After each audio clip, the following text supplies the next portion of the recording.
Hi, this is Andrew from Christine Jewelers. Today we're going to talk about frequently asked questions of Pandora jewelry by our customers online and in store. And today, Suzanne, our Pandora specialist, is going to answer those questions today. Thank you for coming, Suzanne. And today, the first question I want to ask you is, how does a Pandora customer know what size bracelet will fit them?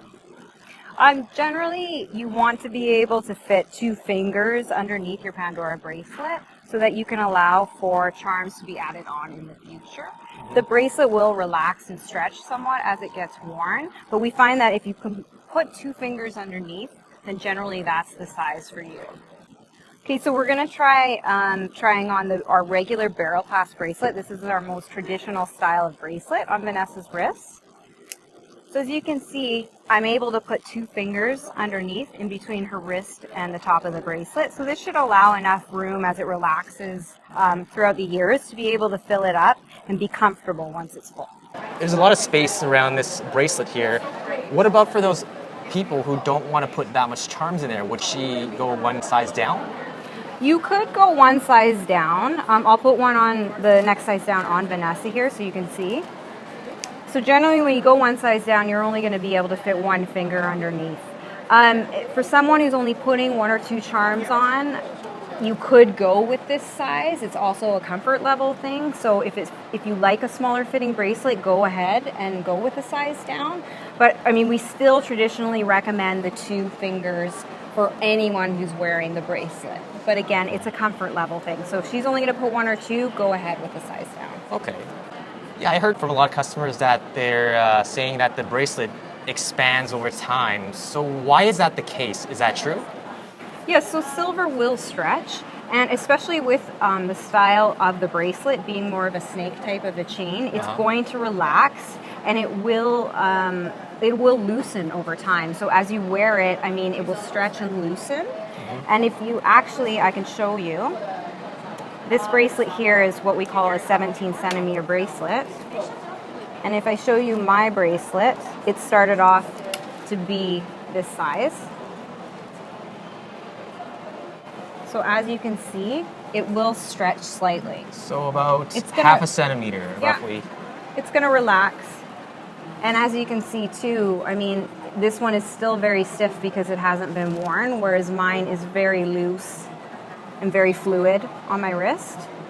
So as it loosens, it also appears to get bigger.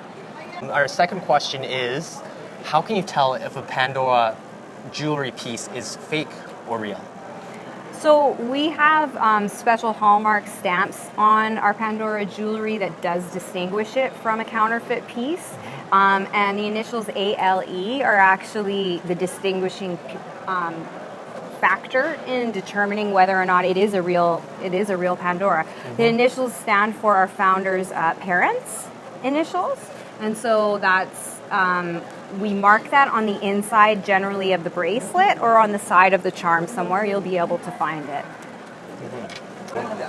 We see a lot of like a Pandora jewelry websites online. Yeah. So how do you tell if that jeweler is actually an authorized dealer or not? How do you tell? So the only authorized dealer of Pandora jewelry online in Canada is actually Pandora.net. So anyone else who's saying that they are selling Pandora in Canada online, it is counterfeit product that they are selling. So you really need to be careful about who you're buying these pieces from. Because you need to know that they are an authorized dealer, and if there's ever a doubt in your mind, you can go onto Pandora.net and you can go into the even store locator to make sure that the dealer you have in your area is an authorized Pandora dealer.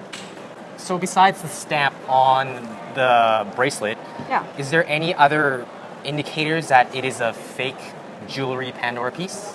Absolutely. I mean, Pandora is a solid metal bracelet, so whether it be silver or 14 karat gold or a Pandora rose material, it has a weight to it. So a lot of these counterfeit pieces are very light. The clasps are incredibly easy to open and close. The coloring is slightly different. So there are some signifiers in that case that show that it is a counterfeit piece. Also, the price. I mean, if it's being sold for $20, that's not our pricing. These bracelets are worth $75 generally, and so if you're getting it for a lesser price, then probably it isn't a real piece. Okay, and our third question is, so if I was at home and I want to clean my Pandora jewelry, what kind of tools can I use at home to clean it? So the best thing to use is a soft bristle toothbrush, a little dish soap and water, and you're just going to scrub it a little bit under the water. You can let it sit for a little while and then rinse it and dry it off with a towel. That really is the best thing to do at home to keep the jewelry looking clean. I do it once every couple of weeks. And definitely, I mean, the more you take it off in the sense of when you get home, take your jewelry off, don't wear it in the shower, don't wear it to bed. When you do things like that to maintain it, it will stay looking nicer for a longer period of time. Well, just cleaning with a brush and a detergent, is that enough to actually prevent it from turning black or tarnishing?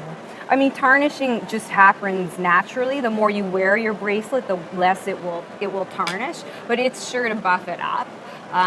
Yeah, it cleans it quite well. Mm-hmm. And the last question is, so what's new for Pandora in 2019?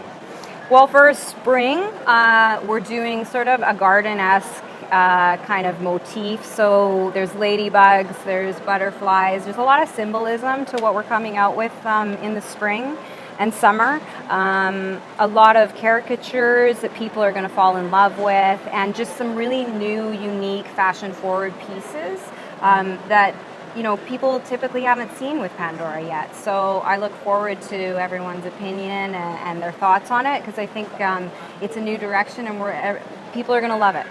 That's great. Yeah. And that wraps up our interview with Suzanne here. Thanks for coming. Thanks. For more information, you can go to our website at christinejewelers.com or visit our store in Richmond, BC, in Aberdeen Center. Thanks for watching. See you guys later.